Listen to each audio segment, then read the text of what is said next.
Halos pinaglumaan na ng panahon ang health center na ito sa Barangay Baluan, General Santos City.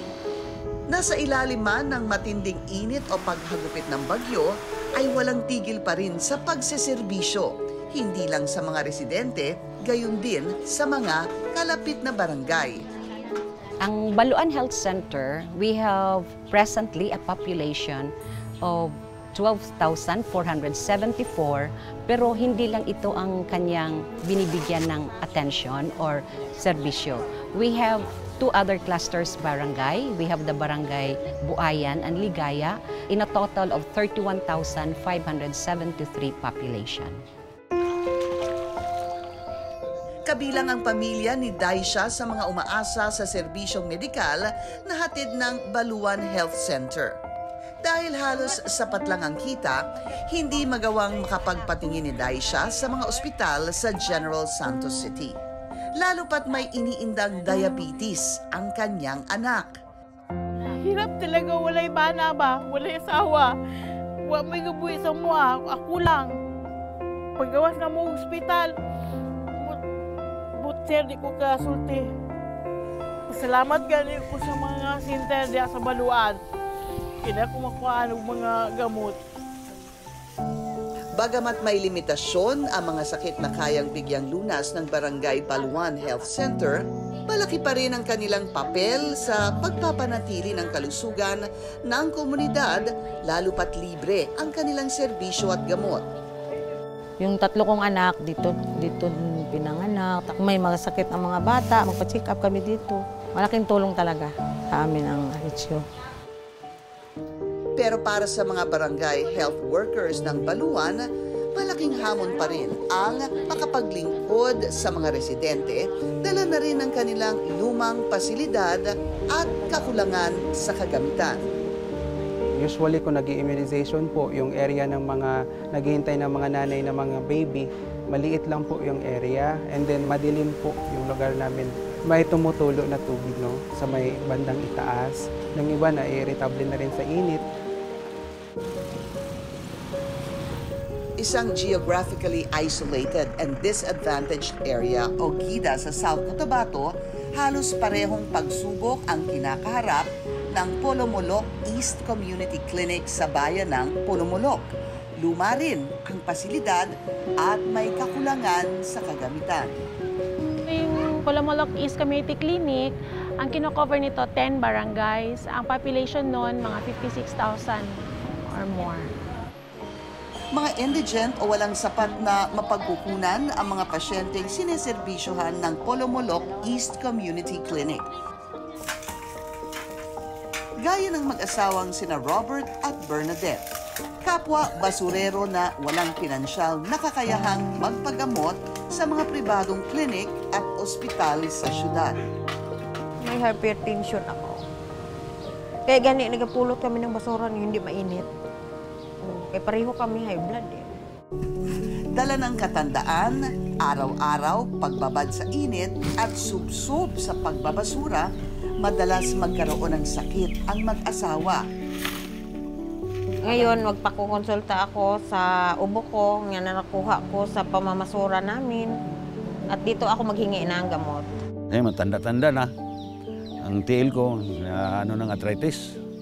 Kaya ako naghinto lang ako sa trabaho. Alalay lang ako sa misis ko ng basura para makakain lang kami ng wasto sa isang araw katatlo. Okay na. Malaking tulong po ang gamot na nakuha namin dito kasi pag magbili kami, wala na kami ibili ng bigas. Kaya nagpasalamat din kami na may center dito na makunan namin ng gamot. Layunin ng mga health workers na tiyaking maaalagaan ang kalusugan at kaligtasan ng bawat miyembro ng ating lipunan. Na kahit pa may mga kakulangan, ay patuloy pa rin sila sa kanilang misyon para lang mapagsilbihan ang taong bayan. Kailangan natin i-renovate yung center kasi kailangan naming mag-cope up with the needs ng universal health care na naging program na ng ating government. Kailangan natin ibigay yung karapat-dapat na serbisyo sa mga kliyente natin, lalo na sa mga indigent na mga pasyente.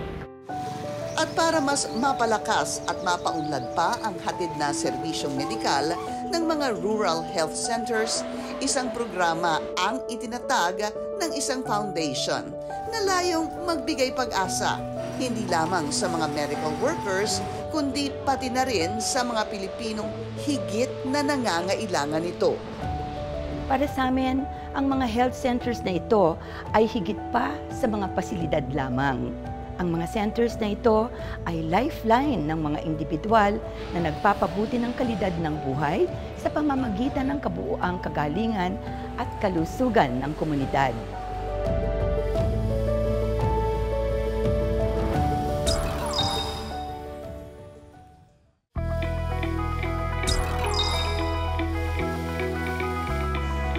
Karapatan ng bawat Pilipino, lalong-lalo na ng mga patuloy lumalaban sa mga pagsubok ng buhay, na magkaroon ng hindi lang sapat kundi disente at maayos na serbisyong pangkalusugan.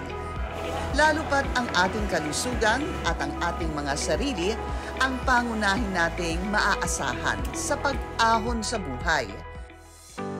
Kaya't upang bigyan ng pag-asa ang mga Pilipino sa tulong ng serbisyong pangkalusugan, pinaigting ng nangungunang foundation sa bansa ang kanilang misyon at mga programa sa health and wellness. Healthcare is not just a service, but a fundamental right, essential for the resilience of every community. Sa paglipas ng mga taon, nanatiling nakatuon ang SM Foundation sa pagbabago ng mga buhay at paglikha ng mga proyekto na may pangmatagalang epekto para sa ating bansa at sa ating mga mamamayan. Matapos ang masusing paghahanda at pagsasaayos, nabigyan ng panibagong muka, buhay at pag-asa ang Balwan Health Center. Salamat kami sa SM Foundation na buo itong center na maayos ng lahat, na bago na. Masaya kami kaya naayos na ito. Kasi dito kami makukuha ng lakas. With this renovation, with the different services na maibibigay natin dito, it caters the whole community. It provides the wellness and the well-being of every individual na mapaganda po. It can be compared to other mga private clinics. And the services as well can also be given na ganon kaganda. Malaking tulong po kasi libre lahat, libre gamot, libre po check-up. Speechless po ako sa pagkakita ko na yung luma at saka ngayon, no, talagang naiba siya. No? Napakagandang pasilidad. Mantakin mo, galing sa furniture, papunta sa mga equipment. No? Napakalaking bagay po ito na makatulong sa ating mga kababayan. Sa tulong ng proyekto, nagkaroon rin ng tila bagong simula ang komunidad ng Polomolo. Malaking tulong po ito kasi yung mga facility nag-improve, tsaka yung mga waiting area, multifunctional na po. Meron na tayong multifunctional na counseling area for mentally ill patients. Hindi lang na-improve yung quality of services na meron kami. Enticing po siya sa mga pasyente natin na pumunta dito. Sana hindi po ito ang huling barangay na bibigyan nyo ng ganito kasi laking tulong po ito sa magiging recipient nyo. This facility will offer medical consultation, dental consultation, and we have also laboratory examinations, and we have TB treatment, animal bite treatment.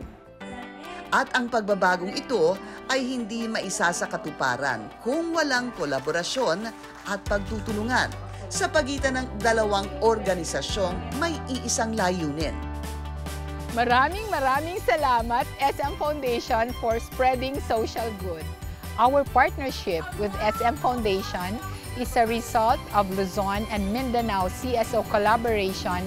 We aim to contribute in achieving good health and well-being para sa isang matatag, maginhawa at panatag na buhay. Bukod sa pagsasaayos at pagpapaganda ng mga pasilidad, sinigurado ng SM Foundation na mas mailalapit at magiging mas madali para sa komunidad ang pag-access sa mga serbisyong medikal sa tulong ng mga sustainable at makabagong teknolohiya. Ang SM DigiConsulta ay makakapagdaos ng virtual consultation kahit nasaan ang mga pasyente. Makakapag-screen ng mga pasyente virtually para sa mga posibleng nakakahawang sakit. Ano man ang ating pinagmulan at kalagayan, lahat tayo ay may karapatan na magkaroon ng akses sa dekalidad na pangangalagang pangkalusugan. Lalo pat ang mabuting kalusugan ay hindi lamang nagbibigay sa atin ng lakas sa pang-araw-araw. Ito rin ang ating puhunan para sa isang magandang bukas. Kami as JEDA areas, malaking tulong ito sa amin. 9 barangays po, yung East and mostly IP community po siya. So malaking tulong ito when it comes to health care. No? Kami po'y taos-pusong nagpapasalamat. Mabuhay po kayo, SM Foundation. It's really indeed a good public-private partnership with the support of the SM Foundation. It broadened the horizon for the improvement of the health service delivery throughout the country.